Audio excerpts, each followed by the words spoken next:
Boa tarde, gente amiga. 15 horas, 9 de setembro de 2022. Tempo nublado em Porto Alegre, 27 graus. Programa Horizontes é um programa da Rádio Web Manaua, a voz da resistência, que tem a direção de Beatriz Fagundes, na produção e tecnologia Jefferson Sampaio, nas redes sociais Sheila Fagundes e nas divulgação, relações e parcerias Daniela Castro. Você pode acessar o nosso site manaua.com.br e lá você vai ouvir a rádio Horizontes hoje aqui às 15 horas e participar conosco, enviar a sua pergunta, a sua mensagem, o seu recado para o WhatsApp 51, que é o código de área de Porto Alegre, 981 25 8605.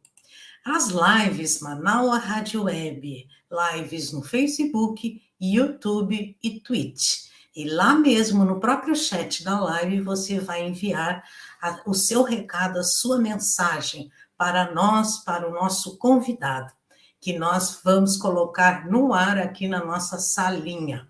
Sempre peço também, para quem está no Face ou no Twitch e puder, naturalmente, e quiser, migrar para o YouTube. Faça a sua inscrição, dê o seu like, compartilhe a live, né? Ative o sininho, pois assim, toda vez que a rádio estiver no ar, você será notificado. A Rádio Manaua tem a programação diária, de segunda a segunda. Nós temos programas sobre análise política, programas sobre saúde, programas sobre educação, programas musicais. E aqui o nosso Horizontes, né, que nós trazemos temas atuais e variados, todas as segundas, quartas e sextas-feiras, às 15 horas. Quero também falar sobre o nosso financiamento coletivo. Nosso financiamento coletivo, que é o projeto da Rádio Manaua para a colaboração, né? Convidando vocês, deixa eu colocar aqui o nosso financiamento coletivo. Aqui, ali em cima, ó, pixdamanaua@gmail.com. Lá você poderá fazer a sua colaboração para a Rádio Manaua, e é importante que seja mensal. pixdamanaua@gmail.com, a partir de R$10, certo? Claro, pode ser 50, R$100, R$500, o quanto você puder. Vamos aproveitar que ainda estamos no início do mês, então faço aqui o pedido para vocês, tá? Participarem do nosso projeto Financiamento Coletivo. Nosso muito obrigada. Então, agora nós já vamos chamar o nosso convidado de hoje, que é Marco Aurélio Ramos, nosso querido amigo. Está aí, ele já na nossa salinha, nosso querido amigo, que já veio várias vezes aqui no Horizonte. É um prazer estar aqui contigo novamente, Marco. Marco Aurélio é numerólogo com 35 anos de estudo. Atua há 25 anos fazendo mapas pessoais e empresariais. Consultor empresarial com o uso da numerologia e constelações organizacionais. Marco foi advogado, consultor imobiliário, palestrante e articulista do jornal Circuito Mato Grosso, com a coluna Reflexões, que tratava de atualidades política e economia. O Instagram do Marco é numerólogo, Marco Aurélio Ramos, e o YouTube, Marco Aurélio Ramos, numerólogo. Então, Marco, já de início, já vou passar a palavra para você, mas já faço a pergunta. Eu quero a sua avaliação, os trânsitos, né, numerológicos em relação ao dia 7 de setembro. Rio de Janeiro, Copacabana, com uma população, uma multidão, né? O discurso de Bolsonaro sobre o imbrochável, né? Os escândalos dos imóveis com pagamento pagamento em dinheiro vivo, né? Então, eu quero saber se Bolsonaro lucrou ou perdeu, né? Se chegou a perder votos, né? E se no primeiro turno a vitória de Lula está prejudicada. Por favor, Marco, mais uma vez, muito obrigada pela presença. Eu que agradeço, um prazer estar aqui com vocês, contribuindo com esse trabalho. Espero que eu possa contribuir muito com vocês, tá? Bom, veja bem, a gente tem que analisar essas situações por partes. Primeira coisa que nós temos que levar em consideração é que ele tem 35% no mínimo da população brasileira. Isso é fato. Isso é indiscutível. São 35% de pessoas que estão lutando contra a corrupção, que estão preocupados com o Brasil. Não é verdade. Hoje nós sabemos que não é verdade. Por quê? Corrupção é o que não falta. E eu sempre disse isso. E lá atrás as pessoas diziam assim, mas eu acho que as pessoas estão votando, que elas estão com raiva, papapá. Eu falei, não, gente, não é verdade. Vamos parar de ilusão. Existe uma parcela muito grande da população brasileira que tem total identificação com essa forma de pensar, de agir, a forma como eles veem o mundo, é exatamente isso. Para esta população, se houvesse meios e pudesse, eles matariam gays, matariam pretos, limpariam a terra. Para eles, assim, preto, o brasileiro típico, é um problema. Eles não olham o brasileiro típico, que a maior parte da população é preta, parda, né, miscigenada, eles não olham como isto um potencial do país. Eles olham assim, isto é um problema. Como é que nós vamos eliminar esse problema? Tanto que se você olhasse, pega as revistas econômicas por décadas, eu sempre questionava, eles sempre davam como modelo de referência de desenvolvimento cidades do Sul. Sempre. Onde tinha majoritariamente a população branca, como se dissesse, esta é a solução. Só que num país diversificado, nós temos vários modelos de vida, várias formas de se viver a vida. 1 milhão de maneiras de ser feliz e 1 milhão de maneiras de ser infeliz. 1 milhão de formas de você fazer um arranjo social diferente. Mas a gente cansou de ver essas revistas grandes, sempre, todo ano, né? Vinha ali, Curitiba, os modelos eram esses. Era um modelo ali, tinha uma visão europeia, de tentar fazer o Brasil ficar europeu, branco. Tanto que o brasileiro de classe média, em geral, o sonho deles é morar num lugar frio. O brasileiro é vislumbrado por um lugar frio. Então, tudo isso está na memória do brasileiro, lugar frio, né? O nome dos condomínios de classe média são sempre condomínios, nomes que remetem à Europa, etc. Aí todo o processo. Então, essa parte da população, ela continua e ela vai continuar apoiando o Bolsonaro. Já falei para vocês, nós vamos vivenciar o bolsonarismo por 10, 20 anos, talvez, ou mais. Ou mais. Porque eles acharam, pela primeira vez, alguém que expressasse totalmente o que eles pensam. A pergunta é, como é que nós vamos lidar com isso? Alguns casos, deveria a justiça agir, porque eles passaram, né, do limite da liberdade de expressão. Mas a justiça não age, porque boa parte da justiça brasileira também é bolsonarista e sempre teve um viés fascista. Tem sempre, basta você pegar lá nos anos 80, a gente escutava as discussões dentro da faculdade. Ali não mudou absolutamente nada. A questão como que nós vamos lidar? Bom, então ele tem essa parcela, ok? A população que foi ali para a rua, nós podemos contabilizar como 100% bolsonaristas? Não. Nós temos que entender que nós somos um país onde mais de 100 milhões estão em insegurança alimentar e o ser humano, no seu limite, ele é capaz de qualquer coisa para conseguir 20, 30, 40, 50 reais. Então, a gente pode ter ali uma boa parcela de pessoas que foram pagas para estar ali. Com certeza. Isso é uma prática recorrente no dia a dia da política brasileira. Sim. Tanto que, se você olhar, tem alguns vídeos que a pessoa fala, eu estou votando, né? A Beni Brioli, outro dia, olha, estava lá o rapaz com a faixa do Bolsonaro, ele chegou no vídeo dela, no ouvido dela, e falou assim, olha, eu voto no Lula, mas eu estou aqui para ganhar dinheiro, que eu estou precisando. Mas sim, isso não preza os 35%.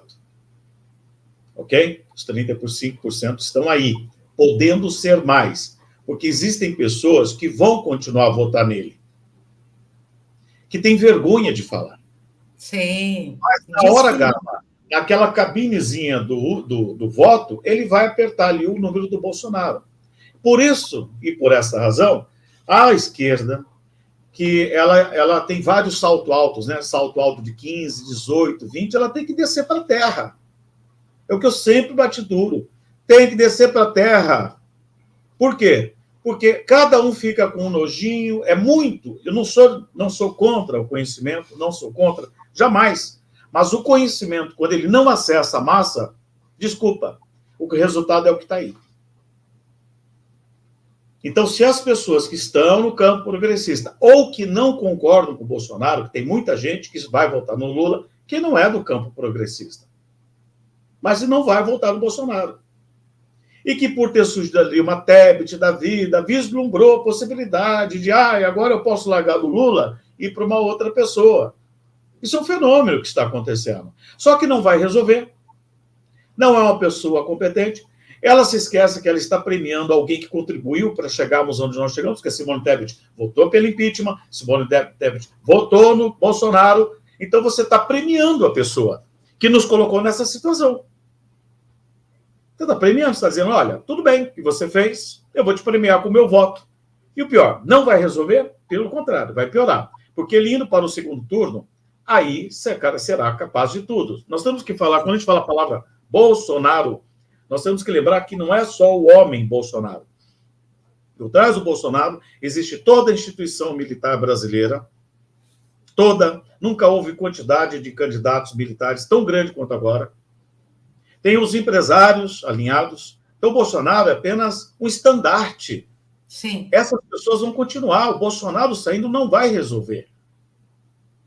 Vai poder barrar um pouco, mas resolver não. A resolução do que nós temos aí é um processo de 20 anos. Nós temos que repensar Forças Armadas, Judiciário. E para isso, para repensar, não é o senhor Lula lá, eu vou meter a caneta e vai resolver.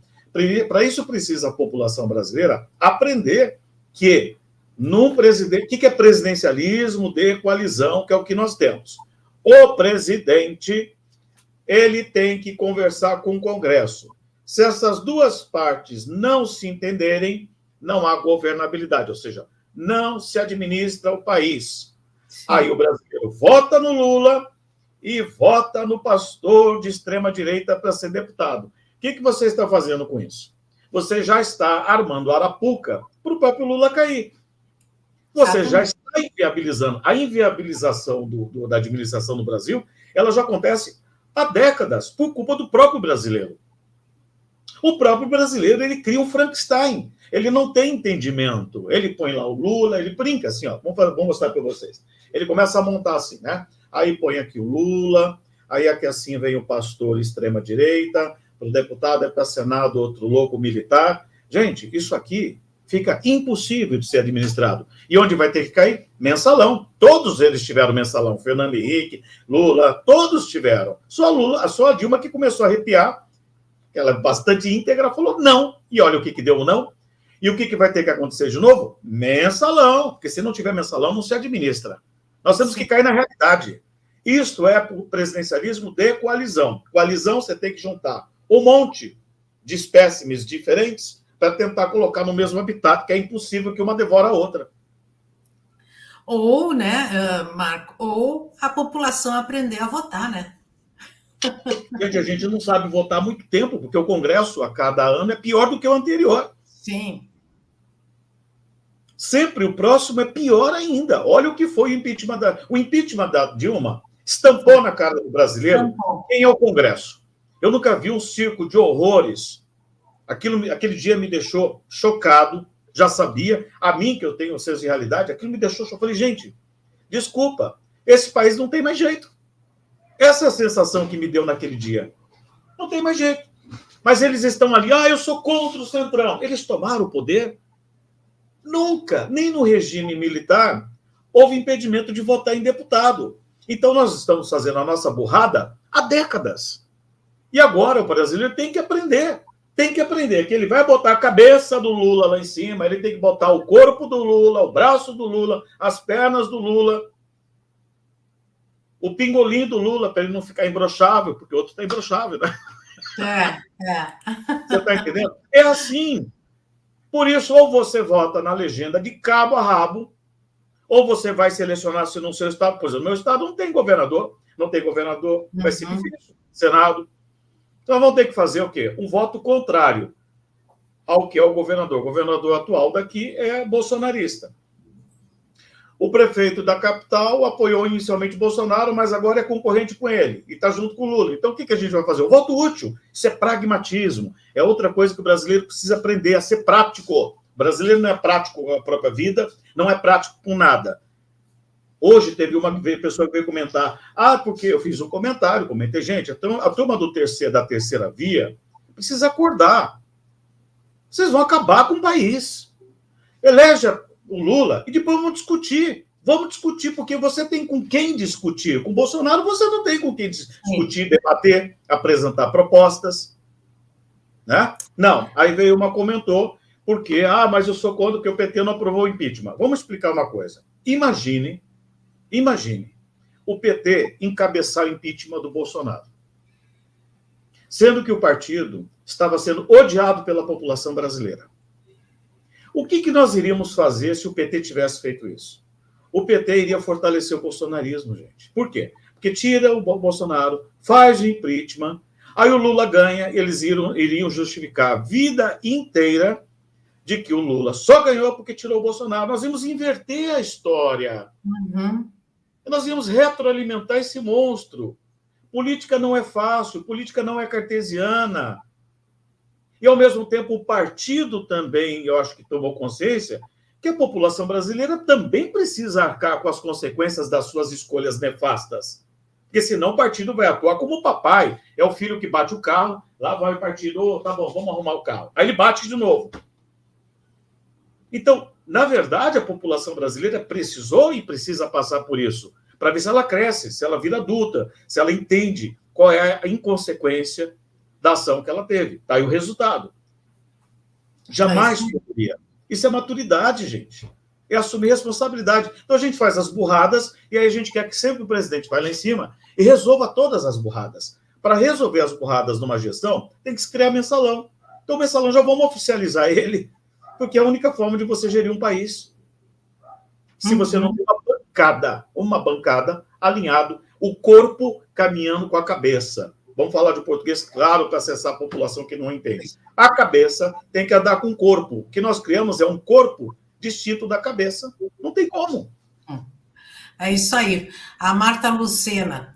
Marco, vamos além de votar no Lula 13, nos deputados do MST 13. Sou do Rio e vou votar em Lula, Molon, Freixo, Chico e Marina do MST. Carlos Armite aqui conosco. Oi, Carlos. Obrigada pela presença. Voto em candidatos de esquerda de cabo a rabo. É assim mesmo que tem que ser. E aqui Só tem um detalhe. Só tem um detalhe que eu vou te interromper. Só um detalhe. Não basta você pegar uma lista. Tem estados que tem uma série de candidatos de esquerda. Essa eleição não dá para a gente brincar. Você vai ter que, infelizmente, olhar qual é o candidato que está mais à frente. Claro. Eu votei aqui, por exemplo, na última eleição eu votei para uma da esquerda, mas ela, meu filho, não teve 100 votos. Se você votar numa pessoa que ainda não tem, você tem que votar. E essa eleição a gente tem que pegar o que está mais à frente. Só votar, eu votei numa esquerda, mas se você não votar numa esquerda em alguém que possa realmente chegar, quem vai ganhar vai ser o candidato da direita. Também é outro fator que vai gerar problema. Então você vai ter que montar uma listinha, ver essa listinha. Quem são os candidatos que estão à frente, que têm possibilidade, não é só votar na esquerda, possibilidade de ganhar. Claro. E vai exigir um exercício de olhar, peraí, como é que está? Quem que está na frente? Eu não gosto muito dele, eu tenho nojinho. Gente, tira o nojinho e vota, porque ele é o mais provável para assumir a função. Não, eu vou votar. Tem estado que tem 10 mil ali candidatos, mas nenhum tem condições de chegar. Ele está concorrendo, de repente, ali com um da direita que está à frente. Claro. Senado, tem estado que só vai ser um senador. Tem lugar que você vai ter que fazer voto útil, por exemplo. Paraná vai ter que votar no Álvaro Dias, lamentável, mas vai ter que ser para o Moro não ganhar. Então não basta ali no Paraná votar num senador da esquerda. Você está entendendo? Então, exige uma lógica, um entendimento que o brasileiro vai ter que fazer esse exercício mental e usar a inteligência para que a gente dê um congresso o máximo possível, que o Lula não precise fazer um mensalão, que ele precise, ou um orçamento secreto, muda de nome, a dinâmica é a mesma. É isso. É isso aí, a Sandra Moura. Boa tarde, concordo. Temos que votar nos candidatos de esquerda que estão na frente. É isso aí. E a Cláudia, né, carioca, ela diz: Rio de Janeiro, vergonha total. Governador no maior escândalo de corrupção está na frente das pesquisas. É isso aí, né? Infelizmente, né? Rio de Janeiro se tornou, né? Acho que o Rio Grande do Sul também está bem pertinho, mas é uma.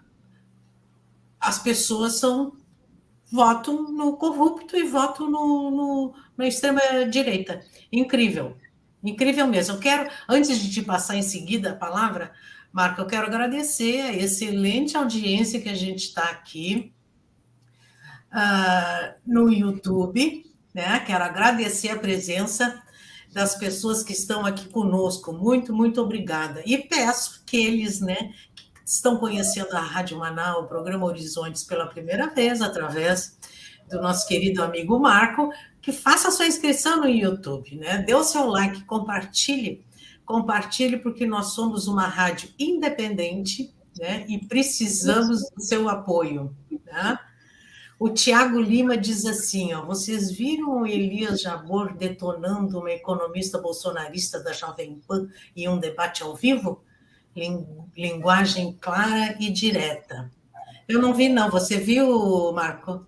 Eu estava muito corrido, até procurei, eu quero assistir o Elias Jabor falando sobre isso, eu não vi ainda. A gente tem que aprender a confrontar, gente. Os debates são feitos para isso. Acho que nós temos uma postura muito passiva, até no debate tem que ter muito cuidado, as palavrinhas têm que ser muito cuidadosas, é muito delicadeza. Não é assim. Eu concordo com o Tiago também, que diz assim, o Lula precisa ser direto no próximo debate para ganhar no primeiro turno. Porque ele diz aqui, ó, Bolsonaro saiu queimado deste feriado? O que você acha, Marco? O Bolsonaro falou para os seus seguidores. Ele fez a campanha, na verdade, o Bolsonaro fez a campanha dele e a campanha para os militares. Nós temos, parece, mais de 2.000 candidatos militares. Ali foi uma campanha para o partido militar. É isso. E ele falou para o público dele. Ele nem ganhou nem perdeu, ele garantiu, eu usarei outra palavra, ele garantiu o público dele. É isso. Só que a gente não pode subestimar. Nós não podemos subestimar, porque num segundo turno, as pessoas não pararam para pensar, Léa, que é o seguinte: ganhar no primeiro turno, questionar no Tribunal Regional Eleitoral, vai ser muito mais difícil, porque você tem que questionar presidente, Senado, deputado federal, governador, etc. Segundo turno, é só presidente. Sabe o que aparece no mapa do Lula, se isso for acontecer? Aparece uma gestão subjúdice durante 4 anos. Olha só. 4 anos, porque o TRE não vai decidir rápido. Então, nós vamos ficar 4 anos subjúdice. O sistema que não quer o Lula vai fazer de tudo para ficar subjúdice. Ele não vai administrar nada. Ele vai queimar a gestão dele e ele vai sair totalmente queimado para a população mais pobre, porque a população que não entende a dinâmica em geral, como funciona, vai falar, não deu nada. Aí, ó, votamos no Lula, não deu nada. Aí, gente, acabou. Acabou o campo progressista. Pode ter certeza disso. Ai, não diz isso, Marco, que horror. Estou falando sério, não é brincadeira. Por quê? Porque acabou. Acabou, porque vai fragmentar em 1 milhão de pedacinhos, porque não existe coesão.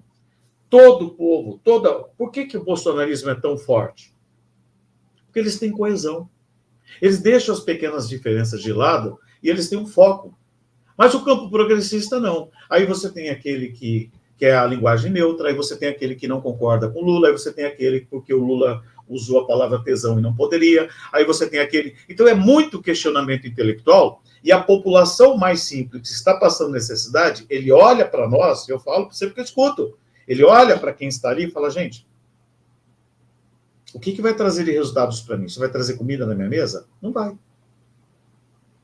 Ele não tem nem interesse em ouvir. Então fica numa especulação, só em conjecturas, e não acessa.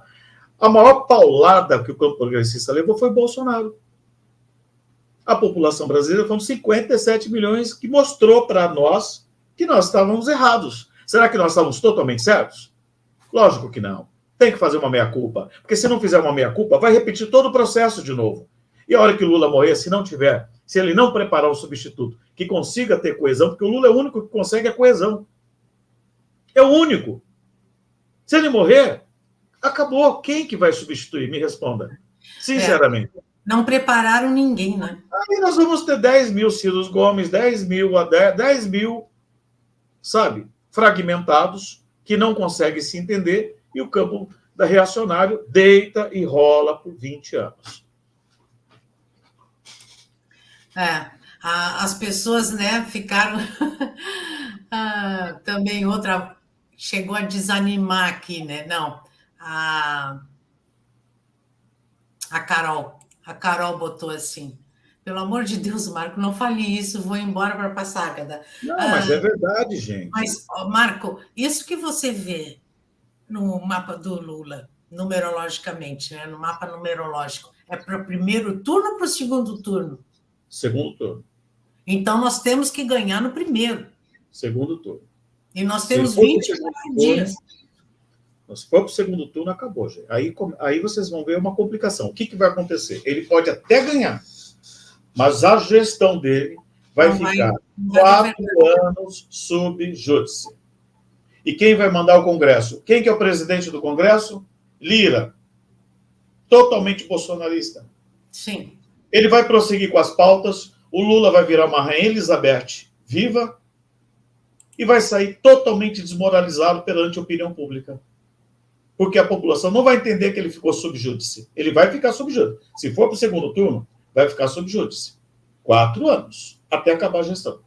Isso se não fizer o impeachment no final para dizer assim, já está sob júdice, bora tocar logo esse negócio aqui, bora, e retomamos o comando. É isso. Você se esquece que a gente pode ter um Congresso, um número enorme de militares eleitos.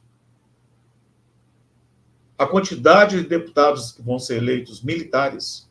Você acha que os militares vão apoiar Lula no Congresso, nas pautas? Vamos acordar para a realidade, gente. A verdade é o seguinte, Ciro Gomes e Tebet não tem nenhuma condição de nada mais. Eu não sei o que essas pessoas ficam ainda gastando.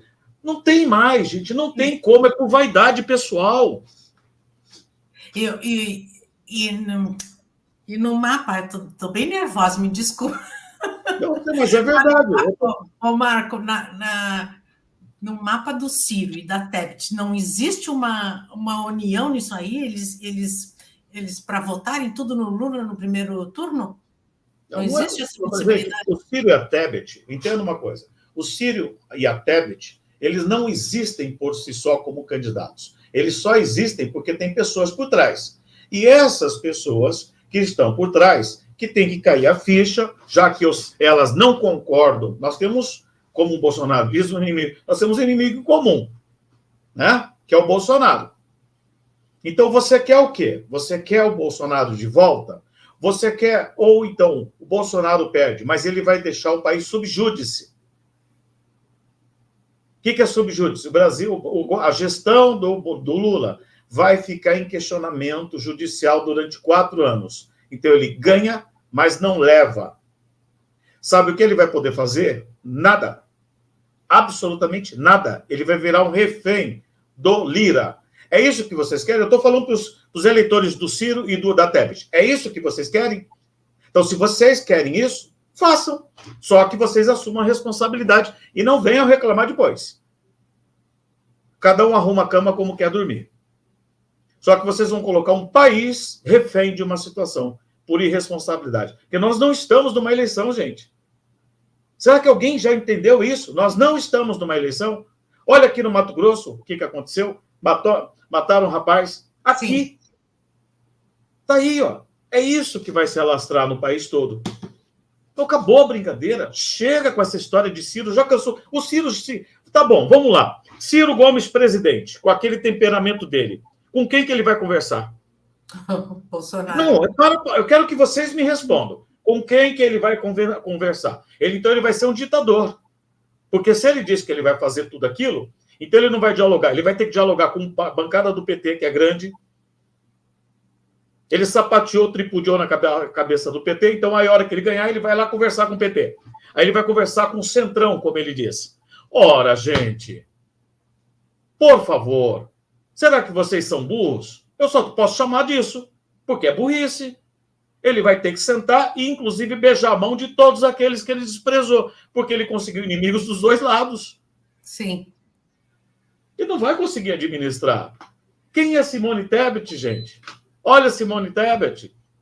Vocês acham que só porque é mulher tem que desconstruir essa história? Outra coisa que me deixa extremamente irritado. Coloca-se homem contra mulher. Está cheio de mulher machista, misógina, homofóbica, violenta, agressiva. Está cheia. Olha aí, a gestão Bolsonaro desconstruiu essa ilusão que tem no campo da esquerda, de um certo setor, que é o homem contra a mulher. Gente, quantas mulheres autoritárias, machistas, violentas, que mostraram a face delas aí, que apoiam coisas indescritível. Não é porque ela é uma mulher, nós temos que entender quem são as pessoas que realmente apoiam a causa da mulher de verdade, não uma oportunista de momento. Ora, sabe? Não, gente. Não é por aí. Você veja aqui, olha o quadro de mulheres ligadas a esse governo. Olha o quadro de mulheres. Basta olhar. Todas que estão aí ligadas a esse governo. Elas chegam a ser piores do que os próprios homens mais machistas. Então vamos desconstruir essa história, encerrar essa parada logo e não brincar mais. Vamos parar de brincar. A brincadeira de 2018 custou 700 mil mortos por baixo. Sim. É o Covid. Fora indígena, que em 2018 aqui no Mato Grosso já começaram a matar logo que ele ganhou no segundo turno. Fora as outras coisas que a gente não sabe. Então, essa brincadeira, esse charminho, ai não, mas eu vou votar no Ciro. Porque eu acho que o Ciro, o PT não fez... Gente, vocês vão matar mais gente. Essa é a verdade.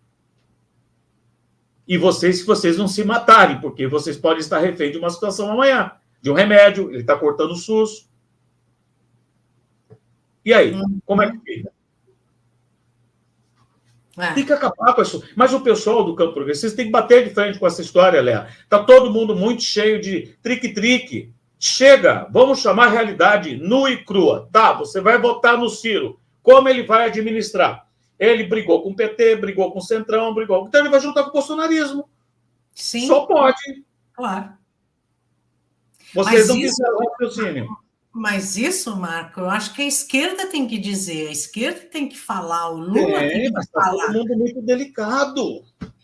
Sim, mas não falam nada, não dizem nada. Dia 7 de setembro não foram para a rua, porque tinham medo do confronto. Não, até entendo nesse aspecto, porque esse povo é louco. Eles estão com mais de 1 milhão de armas aí que foi liberado nos últimos meses. A gente estimular isso também vai ser complicado, né? Eles estão com armas e do outro lado não tem arma.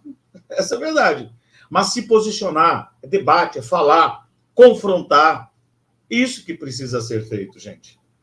Isso que precisa ser feito. Mas não, fica todo mundo cheio de dedos, com um jeitinho. Não, gente. Ou então fica numa especulação altamente intelectual, acadêmica, que a população mediana não está entendendo o que está sendo dito. Por isso que o Janones ajudou, que o Janones traduziu. O Janones botou tradução. O Janones é um tradutor, vamos chamar de tradutor do Lula. Que ele conseguiu acessar a população com a linguagem dele simples, que estava faltando. Tá vendo aí o Alex Lopes, né? Quem sabe foi através do Janones também, né? Lula estava em reunião com evangélicos hoje. Achei super interessante. Também acho interessante, porque esse voto aqui ele diz... É uma parcela menor. Nós não podemos nos iludir. Não? A maior parcela dos evangélicos são conservadores, ultraconservadores, e não vão mudar esse posicionamento. Não se iludam. O representante desta população chama-se Jair Messias Bolsonaro. Para hoje e para todo sempre. Esta é a verdade. A pergunta é, Como é que os outros 65% vão se rearranjar para que o país não fique refém? Porque o Brasil foi capitulado, totalmente capitulado. E se a gente vai não tomar cuidado, nós seremos capitulados novamente por 35%. O país foi capitulado, as instituições foram capituladas. Agora, os 65% só não vão deixar isso acontecer hoje, de novo, e nunca mais, tem que usar a expressão que os argentinos falam, nunca mais, nunca mais. Nunca mais isso voltar. Vai exigir que esses 65% tenham um senso prático em cada eleição de perceber o risco do fascismo de novo tomar frente, porque eles vão estar sempre na espreita, sempre. Não vão ser condenados, dificilmente serão condenados. Eles vão continuar na vida pública diariamente. Marco, no comício, discurso do Bolsonaro no Rio, ele falou do STF, né, que vai ficar na mira dele, e que toda a imprensa em geral. Aí eu vi uma live de repórteres dizendo que a Globo, no dia seguinte, estava defendendo a Janja, né, daquilo que o Bolsonaro comentou, da princesa, a mulher tinha que ser princesa, enfim, e dando espaço para o Lula falar. Tarde, né? Tarde. Tarde, né? Muito tarde. 30 anos tarde. Muito tarde. Aqueles que estão acordando muito tarde. Muito tarde. O STF acordou tarde, graças ao Alexandre de Moraes. Né? Estão acordando muito tarde pelo que está acontecendo. Muito tarde. Nós não temos instituição operando no país. Se tirar o Alexandre de Moraes, não tem mais nada. Raras exceções. Não estou dizendo que o judiciário todo ele. Eu tenho pessoas do judiciário que eu sei, mas eles são minoria. Eles estão acuados dentro da própria instituição. Eles estão ameaçados dentro da própria instituição. A OAB, me fala onde é que está a OAB. Onde está a OAB? Cadê a OAB? O Adroaldo aqui me corrigindo, eu falei 30, 42 anos. Obrigada, Adroaldo. Sim. A OAB é outra, né? Sim, cadê a OAB? O Conselho Federal de Medicina, totalmente capitulado, bolsonarizado. Não tem instituição. Se não fosse um louco do Alexandre de Moraes bater de frente, não teria como. Nós estaríamos mais ferrados ainda. Tudo isso mostra, foi bom, tudo que aconteceu, que mostra que todas as instituições precisarão passar por reformulações. Todas, sem exceção. Inclusive, nós vamos ter que ter coragem, não agora nessa gestão do Lula, nós vamos ter que ter coragem mais para frente de tocar na história, na questão das Forças Armadas, porque é uma instituição somente voltada contra a população brasileira. Sim, contra o país. Nunca foi para uma guerra. A guerra que ela foi, Segunda Guerra Mundial, ela pegou o pobre coitado aqui que jogou lá. Nem foram os militares oficiais, nem foram eles. Jogaram um monte de preto, pobre, para ir lá para a guerra, para a Segunda Guerra Mundial. Presidiário. É isso que foi. Botaram uma farda, um armamento vagabundo e fala, vai. Né? Na verdade, adianta, Léa, desculpa, mas não tem. Ou a gente fala a verdade, o que está acontecendo, ou a realidade. Ou a gente vai fantasiar a realidade. Sabe como que eu vejo a realidade brasileira? Aqueles livros preto e branco para a gente pintar. E o brasileiro tenta colorir. Não é. Gente, está aqui, ó, é preto e branco. O que nós vamos fazer com esse preto e branco? Isso que está acontecendo. O bolsonarismo, ele mostrou para a sociedade brasileira que nenhuma instituição estava sólida e realmente bem estruturada. Nenhuma. Nem judiciário, absolutamente nada. Deixaram o golpe, né, o impeachment passar, né? Tudo. Tudo. Mas isso Coisa... já vem lá de trás, Claro. Não se esqueça que a STF foi quem mandou Olga Benário para o campo social. Exatamente. Mas agora... Só que ali com o ano 88, logo após a regime militar, esperava-se que fizesse a reestruturação, várias coisas. Sabemos que é difícil, mas deveria ter forçado um pouco mais a barra. Perder um time. Agora vai ser mais difícil.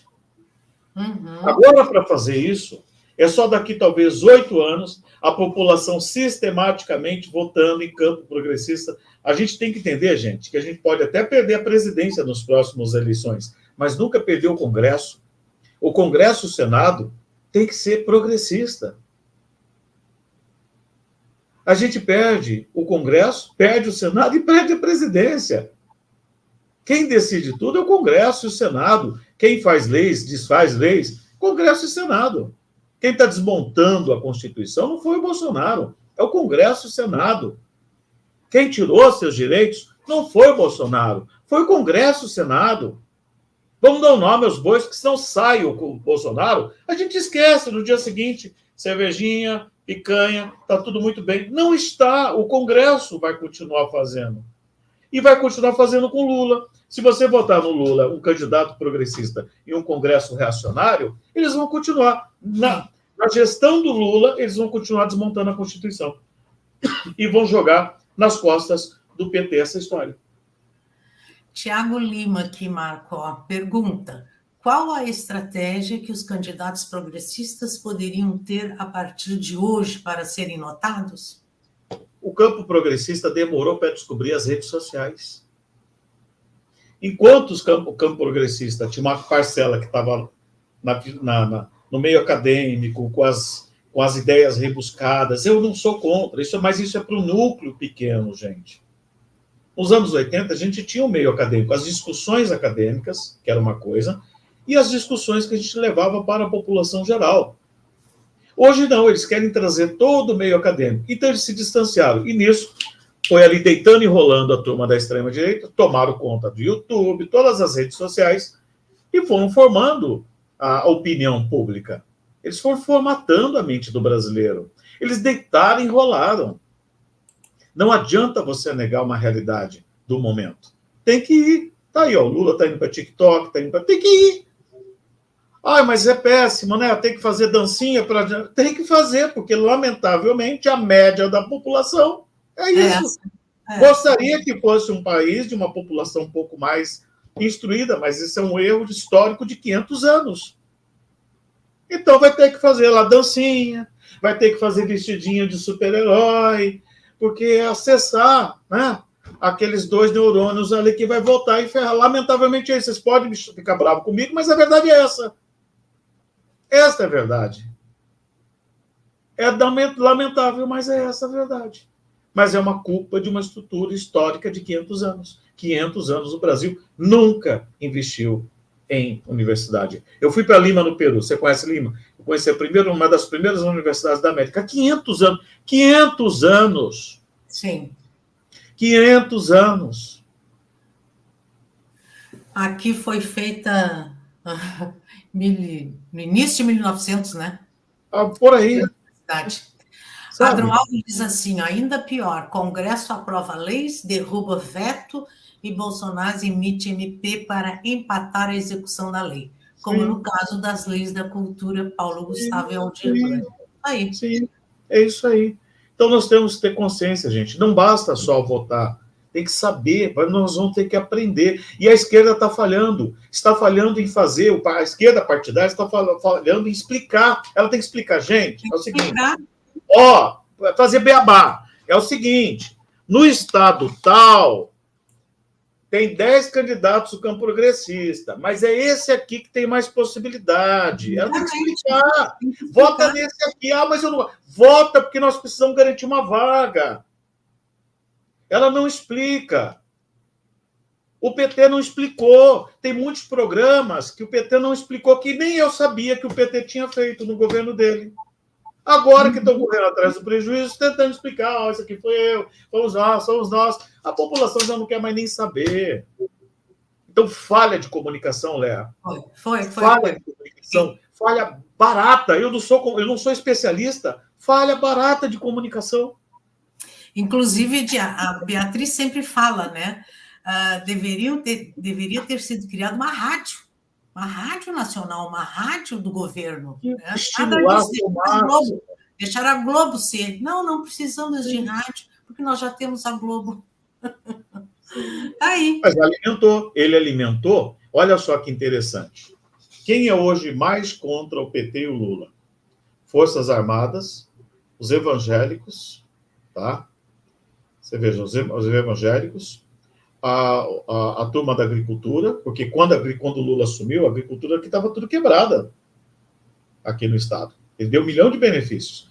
A turma da agricultura e aquela camada mais pobre que recebeu o benefício. Os 4 grupos que mais receberam ajuda do governo foram os que mais se voltaram contra o governo. Sim, depois. Exatamente. Está aí. Tá? Tem alguma coisa que tem que ser repensada aí. O que aconteceu?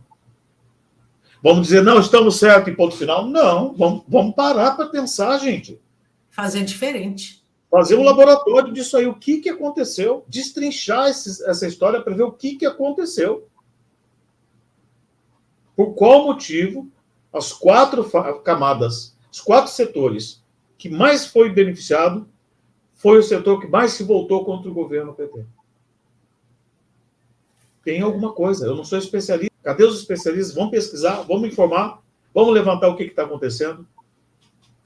Olha só, Marco, que eu também achei um horror. O piso, Del Franco, o piso salarial da enfermagem está nas mãos do STF. Vamos conseguir receber, Marco? Então, a minha pergunta, Marco, por que foi para as mãos do STF se já estava assinado, já tinha saído no Diário Oficial, já estava tudo resolvido? O que o STF tem a ver com isso? Tem as forças por trás, Léa. Eu fiz uma postagem que eu não sei se vai estar disponível no meu Instagram há um tempo atrás. Que é silenciosa. As maiores fortunas do Brasil, muitas das maiores fortunas, são de pessoas na área de saúde. Sim. Donos de hospitais, etc., que está aí silenciosamente, que ninguém sabe. São essas forças que estão por trás. O que está por trás disso? As forças, gente. A elite. Que tem interesse, logicamente, né? Tem interesse. Por isso que tem que entender que só existe uma forma. A gente não vai eliminar uma força.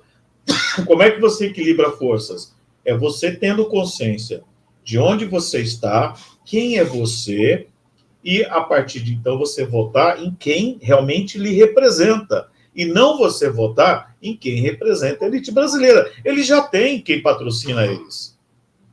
Nós temos que ter equivalência de forças. Mas a equivalência de força, ela vai acontecer com arma, na marra? Não, é consciência. É consciência. Eu sou classe média. Que razão tenho eu para votar no mega empresário? Eu não sou rico. Assim que tem que pensar o brasileiro. Quem que representa? Mas eu não gosto do Lula ou do PT. Meu amigo, você pode até não gostar, mas, por enquanto, o único que representa você pode não ser o perfeito. É ele, é esse setor da sociedade. Senão você vai alimentar o seu algoz, depois você não chega aqui e senta como vítima. E você é o culpado. É questão de consciência. Onde você pertence? A que setor você está? Quem que está por trás disso? Aí você pega o enfermeiro que vota e apoia Bolsonaro e essa turma. Ué, você não viu vários enfermeiros lá abraçando o Bolsonaro, lá na porta? Então, o que falta para essas pessoas? Consciência. Completamente. Elas não sabem nem o que elas estão apoiando.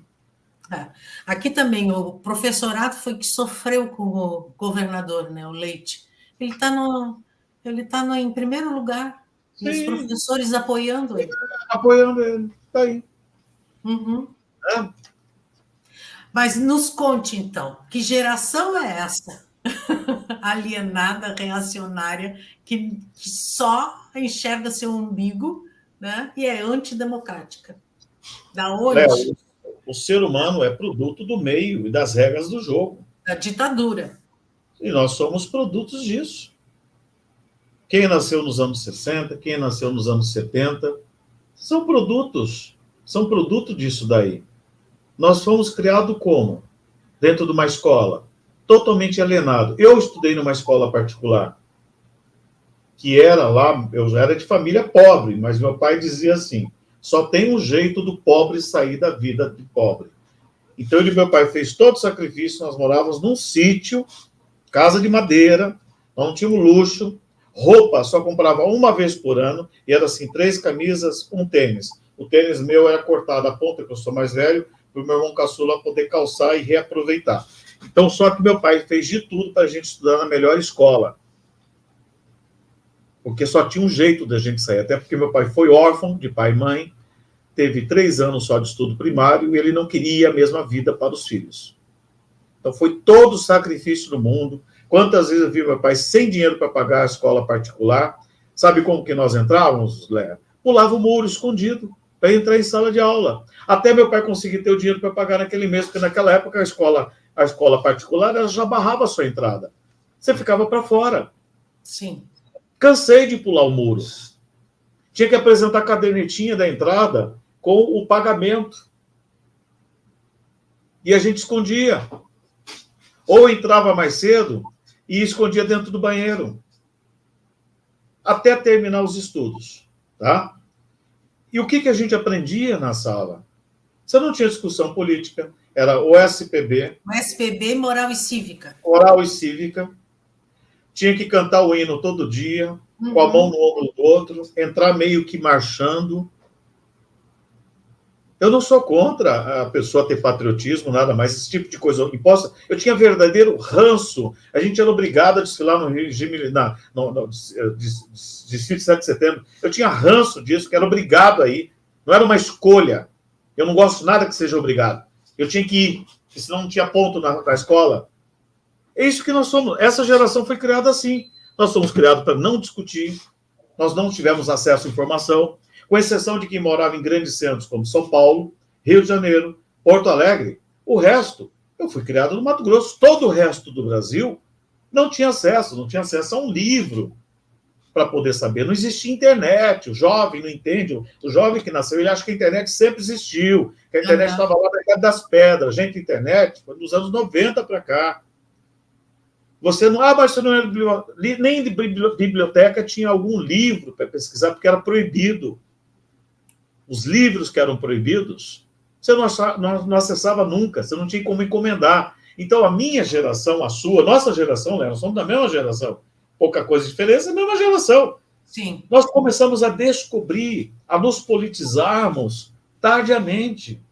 Depois de adultos. Então, uma parcela resolveu politizar, e outra parcela aderiu a maior parte aderiu totalmente ao bolsonarismo, porque eles são produtos do meio daquela época. Nós somos formatados para pensar que o regime militar foi a melhor coisa da vida da história do brasileiro. A gente era criado, né, alimentando a nossa mente, que dizia que na época do regime militar tinha mais segurança. Na época do regime militar o Brasil cresceu. A gente ouve isso todos os dias. O que não é uma verdade absoluta, porque eu não sabia nem o que tinha de crime, que apurava crime ou não. E a população no brasileiro, o Brasil era um outro Brasil, um país menor, com uma população menor, era outra realidade. Não é hoje 210 milhões de habitantes, com metade da população que não tem alimento, 3 alimentos por dia. O que é insegurança alimentar? Isso que tem que traduzir. Quem não sabe o que é insegurança alimentar que vocês estão ouvindo, significa assim, eu não tenho 3 refeições por dia. O mínimo para um ser humano sobreviver são 3. 100 e poucos milhões de brasileiros só tem 2 refeições por dia e provavelmente essas 2 são de péssima qualidade. Não tem nutrição.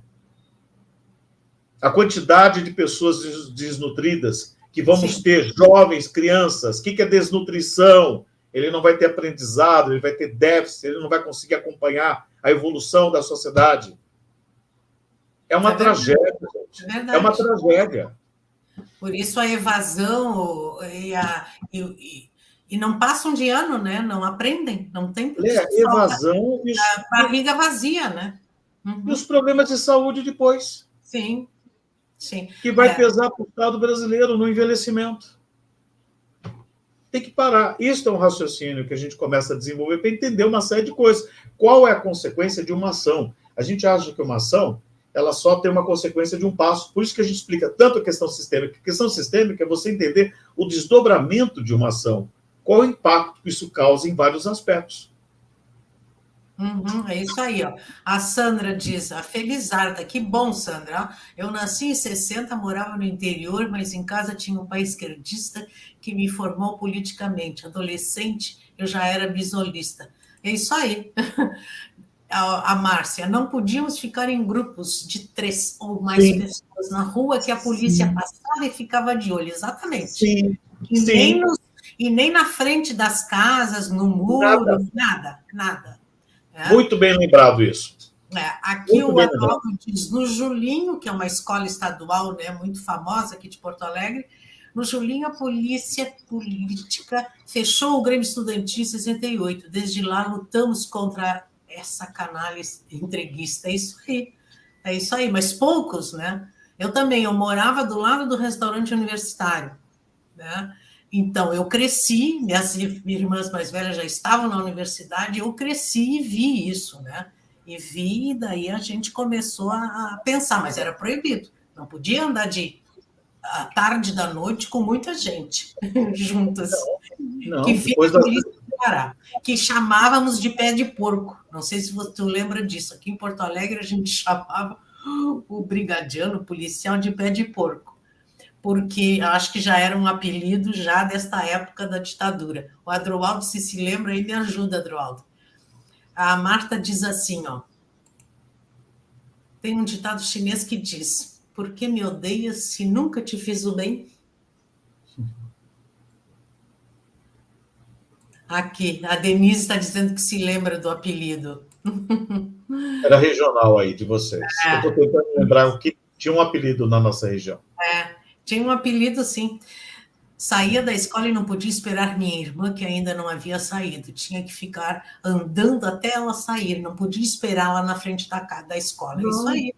Não. Daí vem o que a polícia até hoje, a polícia brasileira, ela reproduz o regime militar, né? Então, se você está parado ali, a polícia passa. O que você está fazendo aí? É daí, porque nós não podíamos reunir. Eu cansei de estar na frente do prédio, 4, 5 moleques. Quando a polícia vinha, todo mundo saia correndo. Porque sabia, se tivesse 4, 5 pré-adolescentes, corríamos o risco de ser colocado no camburão. Aí eles faziam o que eles queriam, eles levavam, eles andavam com o camburão para cima e para baixo, largava 30 quilômetros de distância, batia. Será que já esqueceram disso? A frase, vai reclamar para o Papa, Léa, de onde vem?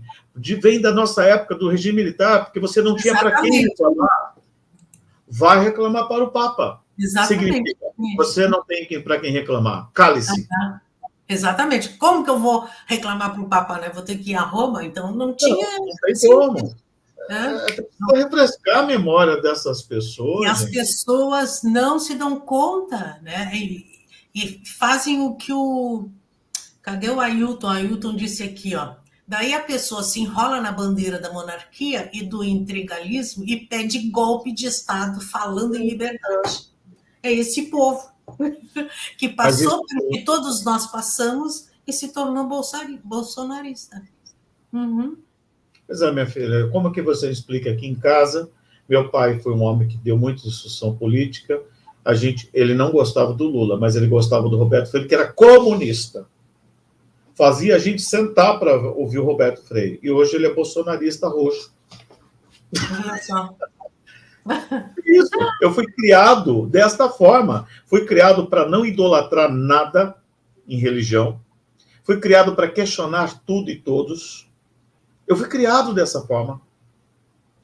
Apesar de eu ter formação, eu fui batizado, você já sabe, na Umbanda. Nasci batizado, não é Umbanda assim, eu escolhi com 20 anos de idade. Por isso que eu ponho lá Saravá, a pessoa fala, você está fazendo uma preparação cultural. Não, eu nasci. Sim. Eu nasci dentro da Umbanda. Né? E aí, só que ao mesmo tempo, meu pai nos criou agnósticos. Olha só. Como que você explica? Eu consigo explicar, porque entrou naqueles grupos de zap-zap do vovô, E ali, meu filho, a fake news vai tomando conta e pessoa de idade não sabe distinguir o que é verdade e o que é mentira. Para aquilo, para ele ali, é um absurdo. Mas quem que é culpado disso? Judiciário brasileiro, que não teve nenhum controle, que deixou a coisa deitar e rolar, solta. Não, alguma coisa vai ter que se pensar a respeito disso. Hoje você consegue fazer uma fake news com a sua voz, com a sua imagem, tudo, 100%. Uhum. E essas pessoas não são da geração de tecnologia. Você botar ali um vídeo, o Lula falando, eu vou matar Bolsonaro, que você consegue alterar, eles vão acreditar. Uhum. O Adroaldo bota aqui outro que também tinha essa, vai se queixar para o Papa, ou então vai se queixar para o bispo. Aqui a gente usava também o bispo. Isso mesmo, aqui ele também está lembrando, de 69 e 70 eram os Pedro e Paulo, isso mesmo, eles andavam sempre em dupla, né? Era dupla, o PP, polícia. Logo, pé de porco. É isso aí. Exatamente. Cabelo, homem, não podia usar cabelo meio comprido, dependendo do cabelo a gente tinha medo, tinha que cortar. Exatamente. São detalhes que as pessoas não lembram mais, não precisam fazer um roteiro. Roteiro do dia a dia, como se vivia no regime militar, como impactava no nosso dia a dia. É necessário, os historiadores, como isso impactava? Quais os mecanismos que a gente tinha que adotar no dia a dia para sobreviver naquele ambiente? São várias coisinhas, Léa, que está aí refletindo até hoje no nosso inconsciente, porque isso gerou um gatilho em nós. Até hoje. É verdade. Como se explica um sujeito altamente negacionista como aquele Olavo de Carvalho ganhar tantos seguidores com base em mentiras? Vácuo da esquerda? Tiago Lima aqui fazendo essa pergunta. É o que eu falei para você agora há pouco. A esquerda, a direita descobriu as redes sociais bem cedo. Uhum. E a esquerda, como tinha um nojinho, ficava na sua academia, nos seus debates, né, mais rebuscados, considerava esse... É verdade. E considerava esse ambiente um ambiente não culto. E eles deitaram e rolaram. Só que a esquerda se esquece que a população brasileira, majoritariamente, não é culta. Nós temos duas regiões, que eram as regiões que mais liam no Brasil. Sabe onde que fica? Rio Grande do Sul e Mato Grosso do Sul. Sabia disso? Mato Grosso do Sul e Rio Grande do Sul, por muitos anos, eram os dois estados que mais tinha leitura no Brasil. Uhum. Tanto que a quantidade de sebos em Campo Grande era imensa. Já não acontece em Cuiabá. Tá? Por isso que o Rio Grande do Sul tinha um campo progressista muito forte. O Rio Grande do Sul era a referência do judiciário brasileiro. Todas as decisões, quando a gente discutia, fala decisão tal, tinha que ser do Rio Grande do Sul, era a vanguarda. Vocês eram referência, gente. Mas isso já acabou já bastante. Deixou de ser referência. Deixou de ser referência. Precisa resgatar isso. Daí surgiram vários movimentos, sabe? Interessantíssimos.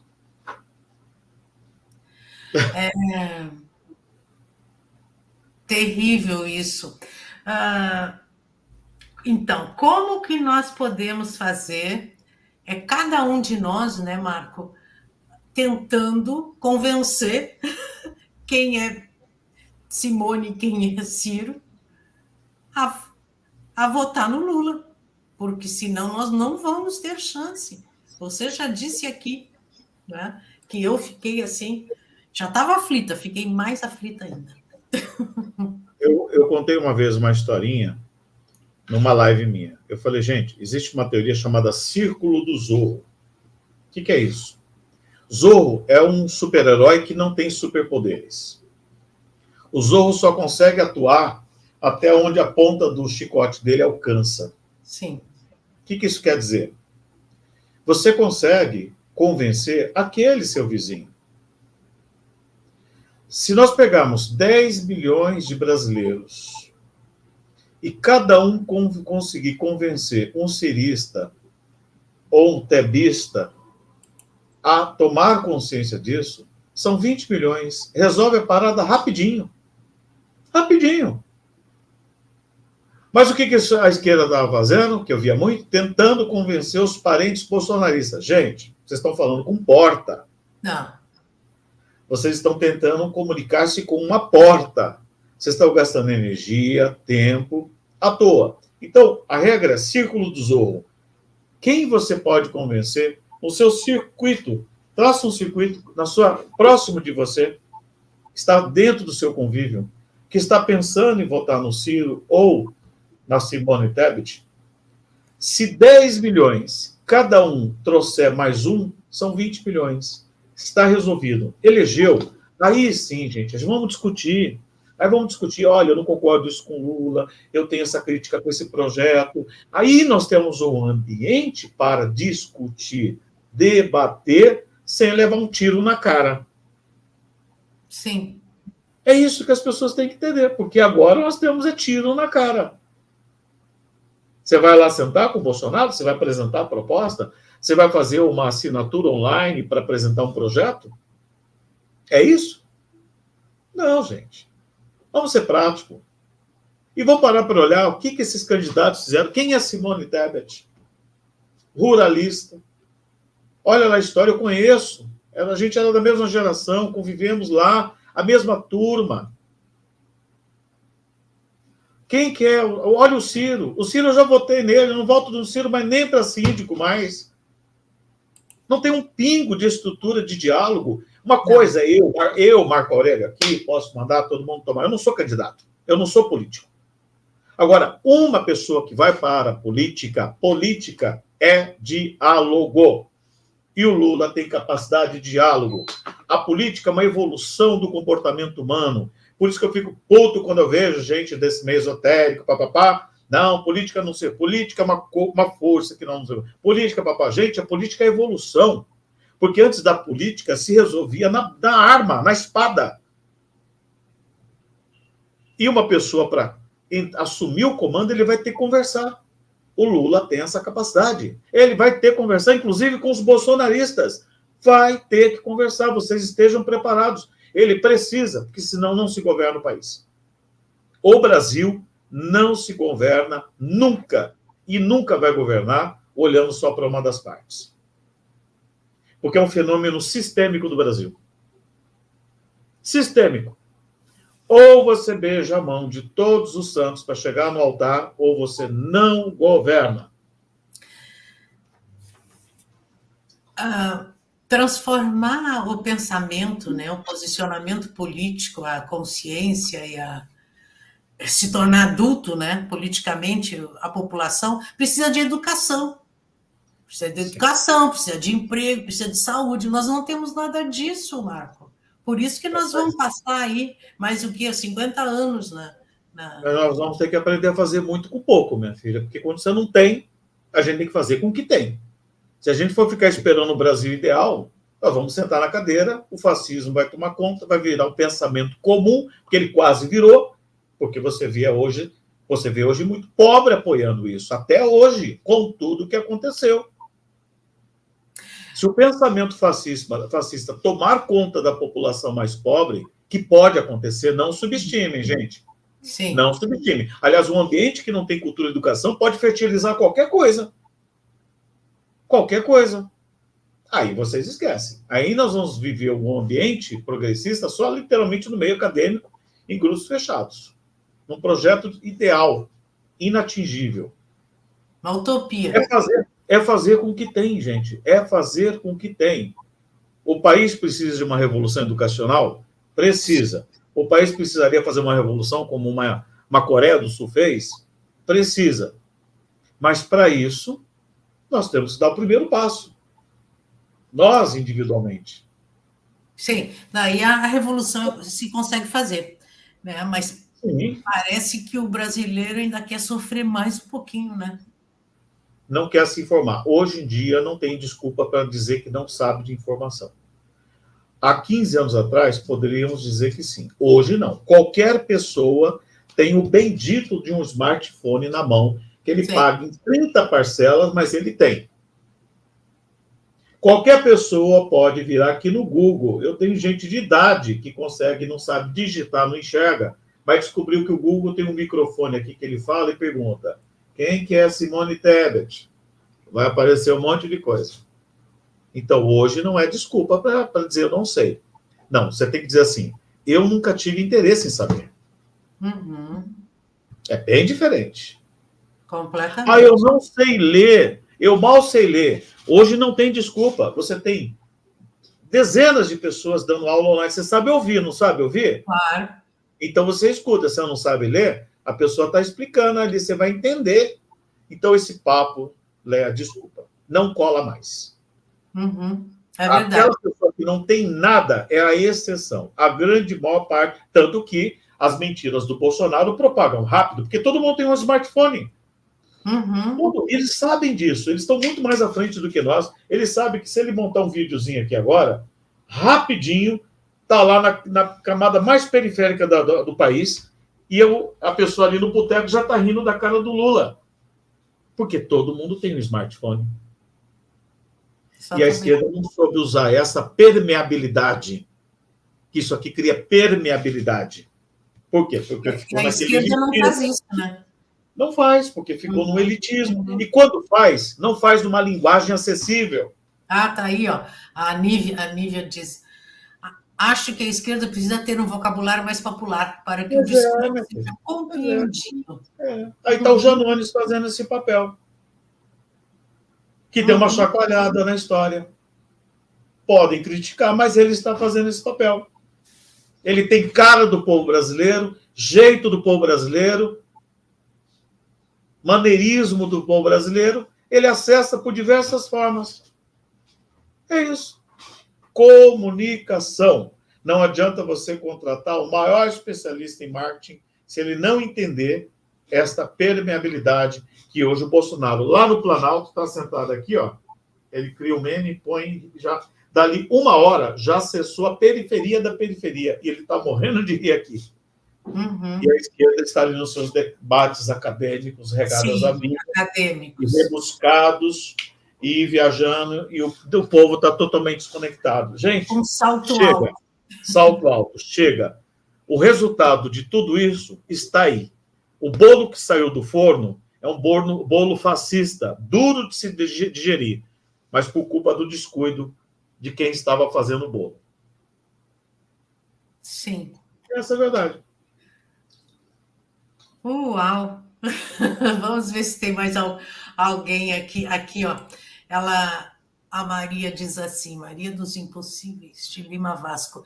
Se ficarmos como um filho ressentido, querendo o pai ideal, ao invés de aceitar o pai real, vamos passar muito tempo esperando, porque o Brasil real é o que está posto aí. Sejamos adultos. É isso aí. A população tem que crescer, amadurecer, se tornar adulto, e eu acho que tem que ser para acontecer essa revolução realmente de mudança política, né, estrutural, tem que ser devagarinho, mas tem que iniciar já, né, na comunicação, na rádio, em comitês, em associações, nas comunidades, no bairro, na periferia, né? Acho que tem que ser explicar com explicar. linguagem simples. Uhum. Explicar. Senão não acessa. E ao explicar, não é só falar, porque hoje você pode acessar a periferia com um pequeno videozinho que você cria e aquilo divulga a própria pessoa, ela divulga aquilo ali, ela faz aquele vídeo correr. Explicar, linguagem simples, acessível, curta e grossa. Mesmo hoje a pessoa intelectualizada, ela tem uma linguagem rápida, porque nosso cérebro foi treinado para isso. Ora, eu vejo assim, quando eu faço uma postagem no Instagram, eu ponho às vezes o texto ali embaixo. Quando eu vejo, a pessoa me pergunta exatamente o que está escrito no texto. Sabe por quê? Porque ela não leu. Uhum. E nem a pessoa intelectual, ela lê. Porque o nosso cérebro está treinado para clique. Clique. Somente clique. Como é que você desenvolve a linguagem clique? Como é que você desenvolve? Você consegue hoje prender a atenção de uma pessoa, se você for lá no bairro, 1 hora para discutir? Assistindo a tua live, olha aí, ó, Marco, te interrompendo, exatamente o que você está falando. Ana Neri diz, Marco, você despertou pessoas que estão aqui ao meu redor. Agora te assistindo, estavam pensando em votar na Simone, mas entenderam que não é o momento. Tá aí, ó, deu um clique. Mas é o clique. Nós temos que entender que a linguagem é do clique. Como se faz a linguagem do clique para acessar? Uma campanha tem que ser clique, tudo tem que ser clique, rápido, postagem impactante. Bom, você botou o clique, ele vai bater o olho no que ele vê. Ele não vai para baixo aqui no Instagram para ver o que você escreveu. Não vai. Então é clique. Nós estamos na era do clique. Quem entender isso, e os bolsonaristas, a extrema-direita, entendeu. Steve Bannon é o mentor de tudo isso. A mesma metodologia eles implementaram no mundo inteiro. Olha o que eles fizeram na Argentina agora, de novo. De novo. Olha o que eles fizeram no Chile. O próprio povo chileno que votou no Congresso mais progressista derrubou a própria Constituição. Por quê? Não sei se você viu, que tem alguns materiais que só saem em espanhol. Na verdade, foi fake news para burro. Rolou fake news de cabo a rabo. Então, a própria população que votou no Congresso ficou com medo. Então, o que eles exploraram? O clique. O clique. Vamos explorar. Então, vamos compartilhar esta live, né? Porque esta live, hoje, com o Marco Aurélio Ramos, está sendo o clique. Tem que dar o clique, né, nessas pessoas. Então, eu vou compartilhar, você vai compartilhar, todas as pessoas que estão aqui na audiência, compartilhem, porque nós precisamos vencer no primeiro turno, né, Marco? Vencer no primeiro turno, porque o segundo turno... É uma questão de sobrevivência. É uma questão de sobrevivência. Vocês param para pensar que vocês estão colocando a vida de vocês em jogo. Em jogo. É uma questão de sobrevivência. O princípio, o impulso mais inato de um ser humano é lutar pela própria sobrevivência. E vocês não estão lutando. É o princípio mais espontâneo, mais natural de qualquer espécie viva. Qualquer espécie viva. Se vocês não se moverem agora, vocês serão sapos, rãs dentro da panela que começa a esquentar. Quando vocês acordarem, acabou, gente. Porque nós estamos dentro da panela. Somos rãs. Você sabe que a rã a gente joga ela viva dentro da panela. Quando ela acorda, já foi. Já morreu. Já morreu. Então nós estamos dentro da panela. E a água está esquentando. Mas aí tem gente que fala, não, pera um pouquinho, gente. A água está esquentando, mas deixa eu pensar, deixa eu ficar um pouquinho aqui, está gostoso, vou fazer uma sauna. Aí na próxima eu saio. É isso que vocês estão fazendo. Vocês brincarem com o Ciro Gomes e Simone Tebet, vocês estão fazendo isso. Olha só. Elege logo, depois discute, aí senta e debate, aí a gente vem aqui e discute. Olha, aí eu vou ser o primeiro a criticar Lula, que isso aqui não... Olha, porque eu já critiquei ele muito. Muito. Só que aí nós temos um ambiente democrático. Hoje nós não temos a possibilidade, no horizonte de um ambiente democrático, nós temos a possibilidade de levar um tiro na cara. É isso. É isso aí. Que a coisa vai ficar preta. Não se deve dizer preta. Luísa Maria Máximo Marco, a cúpula do PT precisa acordar e, ao levantar, calçar sapatilha e no café ouvir tudo que você está falando neste momento. É isso aí. E a Noemi também diz que já compartilhou. É isso aí, temos que compartilhar. Marco, dentro dos teus mapas numerológicos aí das pessoas que estão, da política, que estão despontando, quem que você acha que poderá ser, daqui a alguns anos, né, uma pessoa de esquerda, progressista? Olha, desculpa. Eu tinha feito um tempo atrás, eu fui olhando, e esses dias que eu fui mexer... Duas coisas que eu quero falar. Primeiro, foi há uns 20 dias atrás que eu sentei para fazer uma projeção além. Se o Lula ganhar e se conseguir uma base de governabilidade, ele vai precisar se reeleger. É bom que esteja ciente disso. E o ano da reeleição é melhor do que esse momento para ele. Sim. Ah, mas ele está com 80. Quantas pessoas governaram com 80 e poucos anos no Mujica? Não quer dizer nada. Você não vai fazer triatlon. Você tem a cabeça para fazer a coordenação. A Marília, incrivelmente, eu olhei o mapa que eu nunca tinha visto, da Marília Reis, e é um mapa muito interessante. Eu ouvi você dizer isso numa live. Marília Reis. Muito interessante. Muito mais do que do que a própria, como chama? Daí do Rio Grande do Sul, a Manuela e o rapaz do São Paulo, meu Deus, do movimento Sem Teto lá, o Boulos. Boulos. Muito mais. O mapa dela está interessantíssimo de 2026 para frente. É uma possibilidade. Temos retorno de uma mulher. Que bom. Tá? Mas, lógico, que depois nós vamos ter que olhar até lá quais os candidatos que surgem, e esses candidatos que surgirem, nós vamos fazer comparativo dos mapas para ver quem está com mais força. Mas o mapa dela em si está muito interessante. Tá?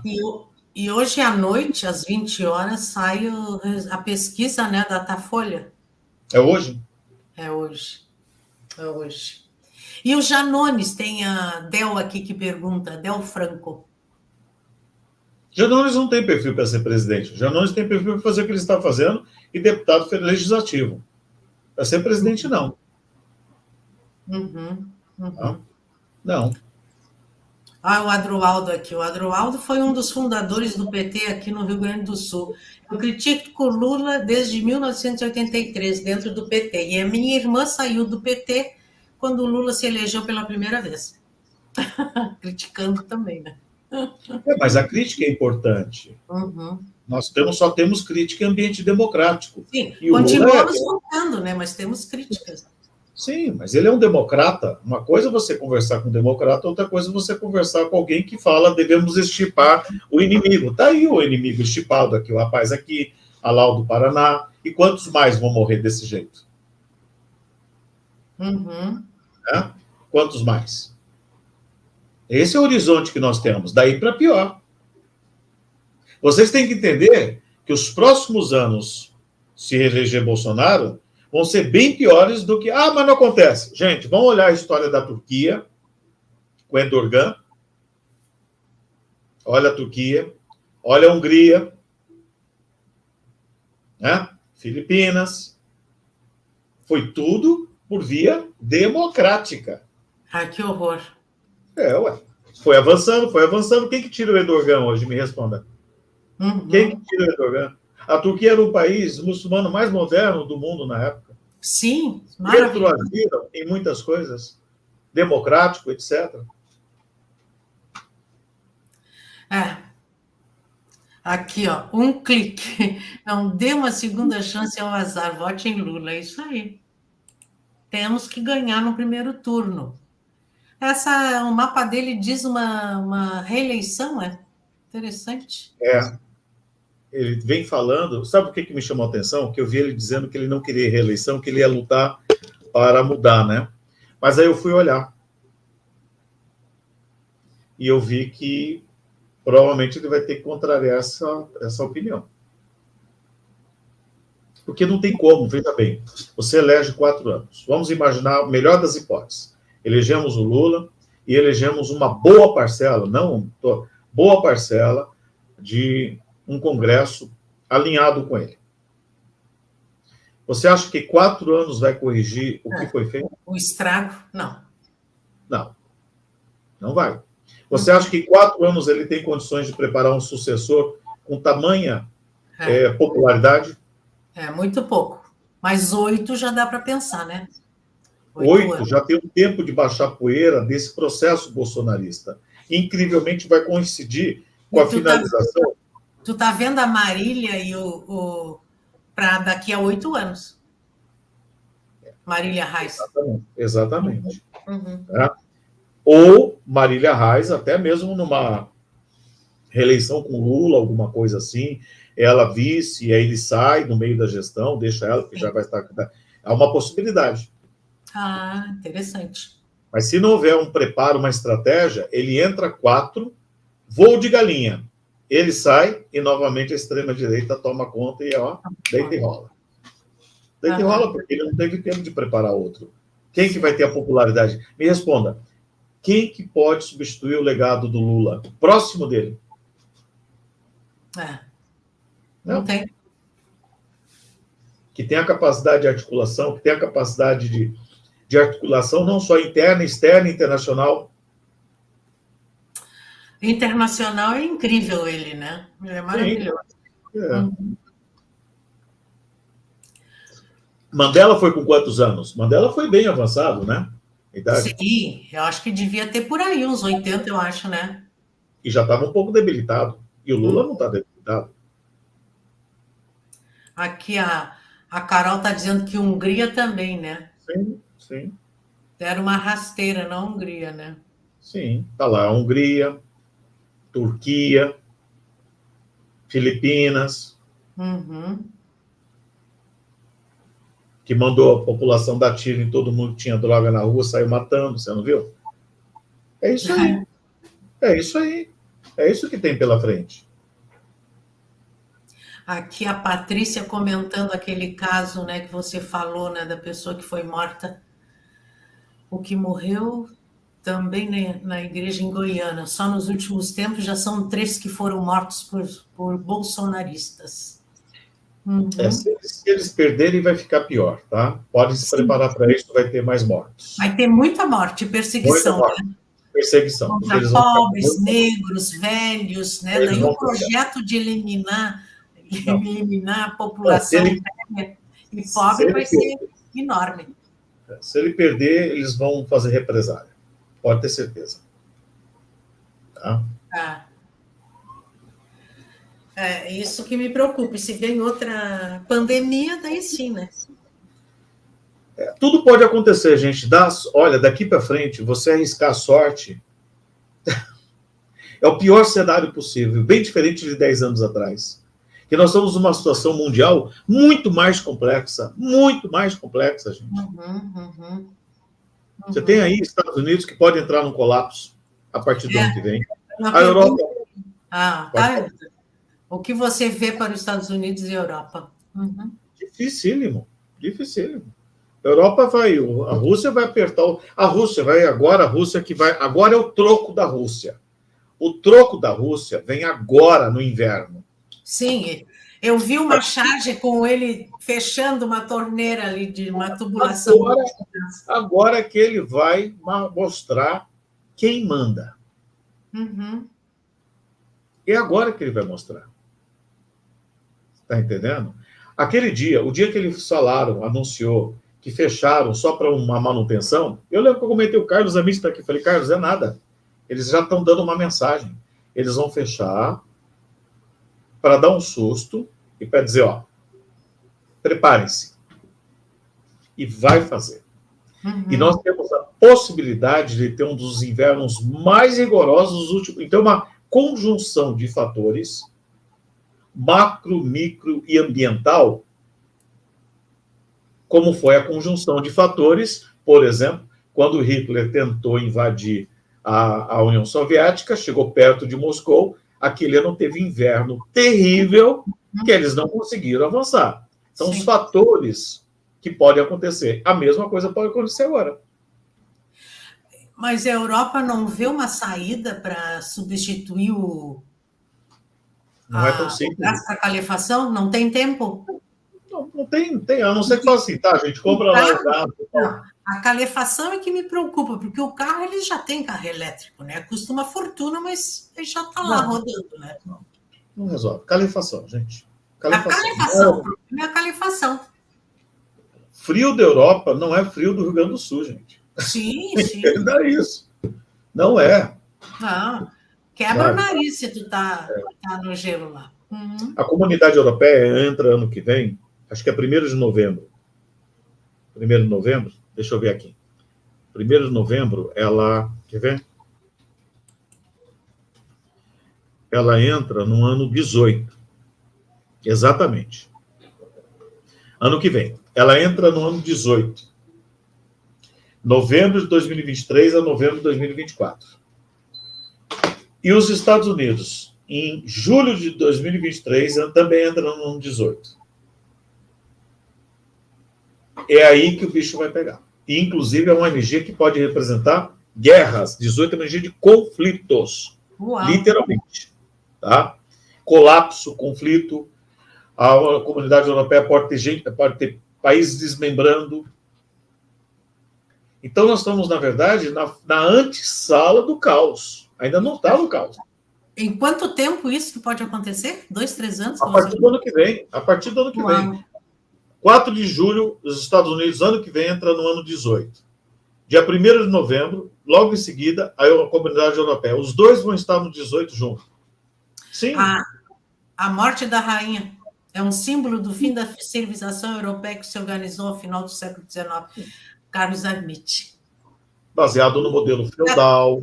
Exatamente. Colonialista. E tem que acabar a monarquia e vir a república, não? Mas ali eles não conseguem. Ali não conseguem.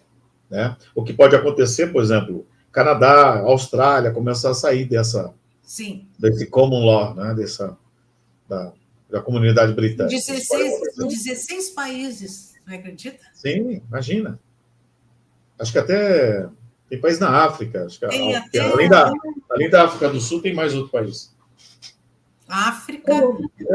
Colônia, né? Colônia. Continua no modelo de colônia. Guardando as devidas proporções, continua. A Europa e essa possibilidade de guerra assusta bastante. Todo o planeta, né, Marco, está com esses trânsitos, né? Quase todos os países, porque todos estão... Por exemplo, a primeira-ministra agora da Inglaterra é de extrema-direita, né? Extrema-direita. E é uma personalidade, eu vi o mapa dela, extremamente dura, inflexível. É uma casca grossa de primeira categoria. E vai ficar só... a população não votou, foi só o Partido Conservador, porque ela vai ficar só o tempo do Johnson, né? Que tinha para cumprir. Isso, né? Eu não sei como funciona, não sei detalhes, né? Mas eu vi o mapa dela. É impressionante. Ela tem 3 números mestres, se não me engano, 2, 22 e 1, 55. É uma coisa impressionante. Tá? Agora, o conflito que eu estou dizendo para vocês não é só, não. Por exemplo, Estados Unidos, o ano 18, ele pode indicar conflitos internos, uma nova guerra interna. Tá? Também isso. Aqui a Terezinha diz assim, não, já estamos ultrapassando a hora, mas te prometo que é a última. Ouvi dizer que Elon Musk não comprou o Twitter porque terá a terceira guerra. Não, eu não acredito, não estou dizendo em terceira guerra mundial, eu estou dizendo em conflitos internos. Então, Europa, o que é guerra nesse 18? É a comunidade europeia começar a esfacelar e podendo ter até conflito entre eles internamente. O conflito pode ser conflito econômico, muito mais acirrado, e bélico também, mas entre eles. E Estados Unidos no colapso interno também, tá? Queda da economia, o 18 é uma energia de falência. Quando você pega um 18 para uma empresa, representa falência, ruína, queda. Para um país, a mesma coisa. Desvalorização abrupta da moeda, colapso do sistema econômico, tudo isso.